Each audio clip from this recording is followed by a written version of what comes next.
Nampak. Okey, sudah start record. Okey, saya ulang balik. Buku, kita guna satu buku, kita gabungkan buku latihan dan buku nota dalam satu buku. Kita gunakan buku yang panjang. Okey, untuk muka surat pertama, yang dalam tu, kita akan buat senarai kandungan. Senarai kandungan depan belakang. Satu helai tu depan belakang lah. Kira dua muka surat lah. Dan ini anggaran lah, saya letakkan sebagai ukuran nak pandu. Kadang-kadang ada yang buat catatan panjang sangat, tajuk dia buat pendek. So, dia tajuk tu panjang sikit. Catatan sederhana, tarikh kecil, bilangan lagi kecil. Okay, cukupkan muka surat pertama. Okay, so tajuk kita ialah 1.2 pengelasan organisma. Organisma boleh dikelaskan kepada 5. Yang pertama ialah haiwan, tumbuhan, fungi, monera dan protista. Tapi dalam buku teks kita hanya akan cover haiwan dan tumbuhan. Okay, ini kita tinggal. So inilah biodiversity kita ada haiwan dan tumbuhan. So tajuk kita ini ialah haiwan saja, melibatkan vertebrata dan invertebrata. Vertebrata maksudnya haiwan bertulang belakang. Invertebrata pula bermaksud tidak bertulang belakang. Okey, nyatakan adakah haiwan berikut bertulang belakang atau tidak bertulang belakang? Maksud ni korang kena jawab lah. Siapa boleh jawab, cuba jawab. Okey, so ini adalah haiwan koala. Adakah haiwan ni bertulang belakang atau tidak? Siapa boleh jawab? Cuba. Ya. Lepaskan, tekan mic, cakap, tu boleh tutup balik mic. So koala bertulang belakang atau tidak? Bertulang belakang. Okey, bagus. Bertulang belakang. Kalau cacing? Tidak. Tidak. Okey, tidak bertulang belakang. Kalau ular? Tidak. Tidak bertulang belakang? Ya. Bertulang Ya. belakang. Ada. Ular bertulang belakang. Ni selalu murid silap. So ini adalah gambar tulang ular. Ia adalah bertulang belakang. Kalau jengking? Ya. Tak. Tak. Kalau jengking tidak bertulang belakang. Dia punya tulang ialah dia punya cengkerang macam ketam. Okey, tidak bertulang belakang. Ni ikan. Bertulang belakang. Ikan. Bertulang belakang. Okey. Okey, kita tengok invertebrata. Invertebrata maksudnya tidak bertulang belakang. Dia terbagi kepada 2, yang ada kaki dan tak ada kaki. Okay, tanpa kaki dan berkaki. So kalau tanpa kaki, dia ada badan tanpa segmen dan badan bersegmen. Tengok dulu Kalau yang berkaki, dia ada 3 pasang kaki atau lebih daripada 3 pasang kaki. Okay, invertebrata tanpa kaki. Tengok yang pertama yang pertama ni tadi, tanpa kaki. Badan tanpa segmen. Ni contoh yang badan tanpa segmen tak berkaki, invertebrata. So apakah nama hidupan ni? Batu karang. Ini batu karang. Yang ini dia panggil span. Buku teks. Kita tengok muka surat 7 yang ini Lintah. Ni dia panggil planaria. Okay, itu contoh je lah. Kita tengok okay, badan bersegmen pula. Badan bersegmen ialah, contoh dia beri sini lah cacing. Kalau kita lihat ada garis ni, inilah yang dipanggil sebagai bersegmen. Okay. Okay, sambung kita tengok invertebrata berkaki. So invertebrata berkaki mempunyai badan bersegmen, mempunyai kulit yang keras terang keluar. Kategori yang pertama dipanggil sebagai 3 pasang kaki. Ini contoh 3 pasang kaki. Pasang maksudnya 2 kaki ni sepasang lah. Ini badan dia bersegmen, dia ada segmen bahagian-bahagian dia. Okay, lebih dari 3 pasang kaki, contohnya ipan. Ni banyak pasang kaki. Okay. Ada soalan tak setakat ni? Saya teruskan. Tak ada. Okay. Berikutnya lah kita nak tengok ialah haiwan vertebrata. Haiwan vertebrata bahasa Inggerisnya vertebrate. Maksudnya bertulang belakang. So, vertebrata mempunyai ciri-ciri yang sepunya. Ni sikit maklumat lah. Berdarah panas dan berdarah sejuk. Jenis litupan badan. Cara membiak. Jenis organ respirasi. Jenis persenyawaan. Jadi ni yang membezakan lah ciri-ciri yang dia kenal pasti pada haiwan-haiwan vertebrata. Vertebrata terbagi kepada 5.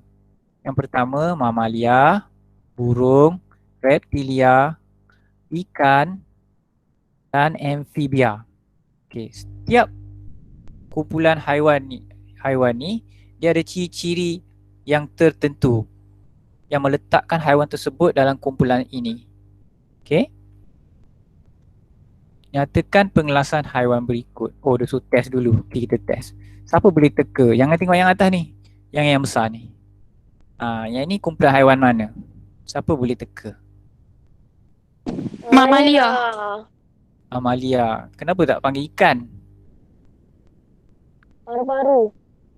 Sebab Ada paru-paru. dia bernafas menggunakan paru-paru. Kalau ikan, ciri utama dia ada Insang. Insang. Ini pula Insang. kumpulan mana? Dan Ikan. ikan. Ikan sebab dia ada insang. Yang ni? Mamalia. Amfibia. Mamalia. Amfibia. Mamalia. Mamalia, amfibia semua keluar. Yang ni sebenarnya adalah kumpulan reptilia. Dia ada ciri-ciri reptilia dia. Okay. Kalau yang ni pula, yang terbang ni. Ni kumpulan apa? Mamalia. Mamalia. Mamalia. Jangan silap, ada yang cakap burung. Ini adalah mamalia kerana ciri-ciri dia lebih kepada mamalia. Walaupun dia boleh terbang. Okay. Cikgu. Yang ni? Ya. Cikgu. Reptilia tu apa? Nantilah kita masuk. Okey. Kita tengok ciri-ciri satu-satu. Okey. Yang ni pula, cuba teka. Amfibi. Ni kuda laut dia panggil dia. Ni kumpulan apa? Siapa Ikan. boleh teka? Ikan. Ikan, ya, dia ikan. Reptilia. Ikan. Okay. Yang ni Reptilia. mamalia. Mamalia. Okay. Walrus dia panggil. Okay, kita tengok ciri-ciri ikan. Ciri ikan yang pertama dipanggil Poikiloterma. Sekejap saya nak tengok. Ada bunyi ni lah. Ada orang nak masuk. Kejap saya back kejap. Semak. Ada ke orang nak masuk ni? Dah kot. Sepatutnya anda menggunakan email Google Classroom. Bila guna email Google Classroom, dia akan masuk automatik. Tak perlu minta kebenaran nak masuk. Jadi ini akan jadi masalah. Sebab dia masuk lambat, kita dah start kelas. Okay. Poikiloterma bermaksud suhu badan yang berubah mengikut persekitaran. Contohnya ikan. Ada dua poikiloterma, homeoterma. Poikiloterma maksudnya bila ikan tu pergi tempat yang sejuk, badan dia jadi sejuk. Bila ikan tu pergi tempat yang panas, badan dia jadi panas. Suhu badan ikan tu boleh berubah. Tetapi bagi kita manusia atau mamalia, suhu badan kita tak boleh berubah dengan ketara. Kalau tak mati. Kita pergi tempat panas ke sejuk, suhu badan kita lebih kurang. Okay, siapa boleh teka suhu badan kita berapa? Yang normal lah. biasa suhu badan. Kalau kita check kan, cek suhu kan, kalau demam berapa? 37. 37 tu dah kira 37, 38, 39 kira demam kan. Sebenarnya 38 ke 40 tu kira demam. Jadi suhu badan kita lebih kurang dalam 37 lah. Okay. Ikan diseliputi sisik keras dan berlendir, mempunyai sirip, ekor untuk berenang, bernafas menggunakan insang. Ciri nombor 4 adalah ciri paling penting yang ada pada ikan. Okay. Yang mengklasifikasi ke sebagai kategori ikan. Bertelur, melakukan persenyawaan luar. Okay. Tahu tak apa beza persenyawaan luar dan persenyawaan dalam? Tahu. Okay. Persenyawaan, nak jelaskan ke awak nak jelaskan? Ada yang tahu tu? Okay, ni contoh ikan Okay, ni insang Okay, persenyawaan maksudnya apabila zygote betina bertemu dengan ovum. Betina pula. Sperma bertemu dengan ovum. Maksudnya tempat dia bertemu di mana? Kalau bertemu dalam induk haiwan, dia panggil persenyawaan dalam. Tapi kalau bertemu di luar badan, kita panggil persenyawaan luar. Contohnya ikan lah. Kalau ikan tu akan bertelur di luar dan sperma tu akan dikeluarkan dalam air. Jadi sperma dan ovum bertemu dalam di air lah. Itu yang kita panggilkan sebagai persenyawaan luar. Okay. Amphibia poikiloterma. Okay. Maksudnya berdarah sejuk lah. Suhu badan dia berubah. Hidup di darat dan di air. Badan diliputi kulit yang lembap. Ini antara ciri amphibia. Dia mempunyai kulit yang lembap. Anak amphibia bernafas menggunakan insang seperti berudu. Amphibia dewasa bernafas menggunakan peparu dan kulit yang lembap. Menghasilkan telur yang berlendir dan tidak bercengkerang. Okay, melakukan persenyawaan luar. Contoh amphibia. Jadi ciri utama dia punya kulit lah. Kulit dia jenis lembap. Reptilia. Poikiloterma sama, berdarah sejuk, menghasilkan telur yang bercengkerang, bernafas melalui peparu, bersisik dan berkulit keras. Ini antara ciri reptilia. Contohnya penyu tadi. Penyu tadi diletakkan sebagai reptilia sebab berkulit keras. Melakukan persenyawaan dalam. Ini lain. Ini di mana sperma dan ovum bersenyawa dalam induk haiwan tersebut, dalam badan haiwan tersebut. Dipanggil persenyawaan dalam. Ini contoh reptilia. Kura-kura, buaya dan ular. Jadi kita fokus bandingan dia pada kulit dia lah. Ada soalan tak setakat ni? Tak ada. Okay, semua dengar. Saya teruskan burung. Burung homeoterma. Ni lain. Homeoterma ialah seperti mamalia. Dia berdarah, homeoterma ni lebih kepada berdarah panas. Di mana suhu badan dia tetap. Okay, dia tidak berubah mengikut persekitaran. Suhu badan kita tetap tak berubah-ubah. Kalau sejuk ke panas tu, suhu badan kita sama je. Kalau berubah apa sikit je sebab sejuk kan. Dia tak boleh berubah dengan ketara, dengan besar. Okay, badan diliputi bulu pelepah untuk mengekalkan suhu badan. Ini antara ciri utama burung. Dia ada bulu pelepah. Bahasa Inggeris dia panggil feathers lah. Nafas menggunakan peparu. Okay.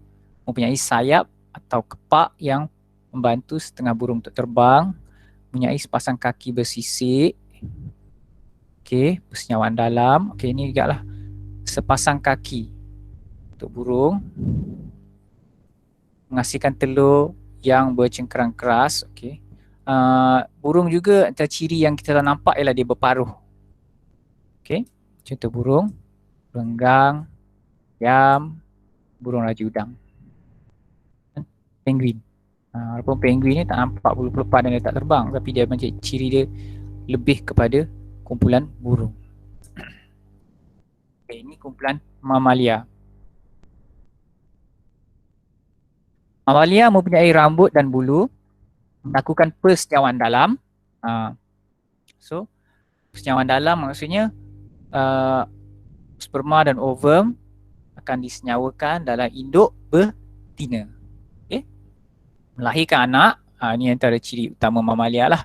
Melahirkan dan menyusukan. Ini special bagi mamalia. Haiwan lain tak menyusukan. Okay, bernafas menggunakan peparu. Okay, ni maksud homeoterma. Okay. Kucing, orangutan dan beruang. Contoh mamalia. Ini semua mamalia. So, mamalia ni adalah haiwan yang lebih besar. Alright.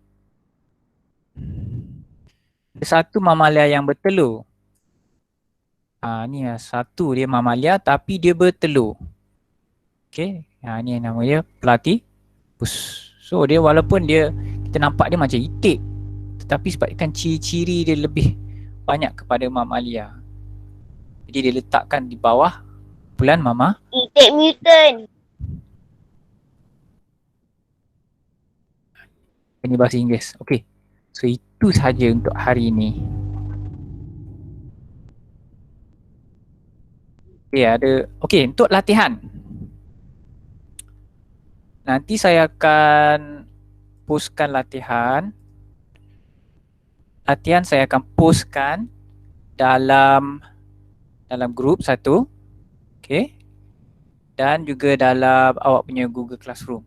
Okay. Awak perlu belajar bagaimana nak attachkan latihan ke dalam Google Classroom. Okay. Setiap ramai yang dah ada Google Classroom. Okay. So kita tengok latihan kita pada hari ini. Mana latihan kita? Sekejap ya. Ini latihan. Okay, so inilah latihan untuk hari ini. Okay. So latihan ini anda kena salinkan dalam buku latihan. Kalau yang tak ada buku latihan lagi, gunalah buku-buku lama, kertas A4 yang bergaris tu pun boleh. Kemudian dah kumpul tu, dah beli buku, esok dah beli buku, tampal dalam buku. Okay, salin dulu, jawab, snap gambar. Dah snap gambar, masukkan dalam Google Classroom.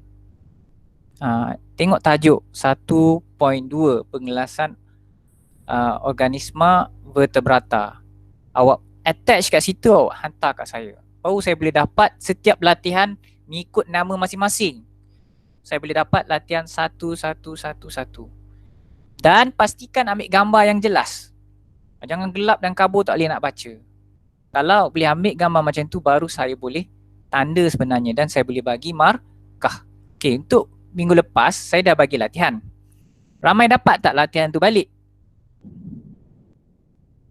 Latihan yang minggu lepas, tajuk biodiversity tu dapat balik tak? Yang dapat balik sebab dia guna Google Classroom. Dapat siap ditanda dan siap saya bagi markah. Itu pentingnya Google Classroom, awak kena simpan dan jaga dengan elok. Okay. Hari Jumaat ini saya dimaklumkan anda akan dapat Google yang tak ada Google Classroom lah. Yang mana password dia dah lupa, dia akan reset balik. Tapi hari Jumaat baru dapat tahu. Okay. Sekarang masih belum lagi. Jadi kepada yang tak ada Google Classroom, anda boleh jawab macam biasa dan awak postkan dalam grup. Okay. Kelebihan yang mana buat dalam Google Classroom, dia akan tersusun latihan dia mengikut tajuk. Okay. Ada soalan tak? Ada cikgu. Okay. So hari ini berkenaan tajuk pengelasan haiwan invertebrata dan vertebrata sahaja. Okay. Pasal latihan jelas tak? Jelas cikgu. Okay. Anda tapi kali ini saya nak awak tulis dalam buku, dalam kertas. Okay. Yang sebelum ni awak edit. Sekarang ni awak tulis, saya nak tengok tulisan awak pula. Kena buat dalam buku pula.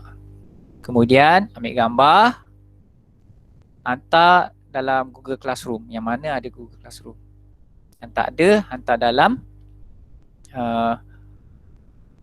WhatsApp lah, dalam grup. Tak ada cara lain lah sebab dia tak boleh nak akses dia punya Google Classroom.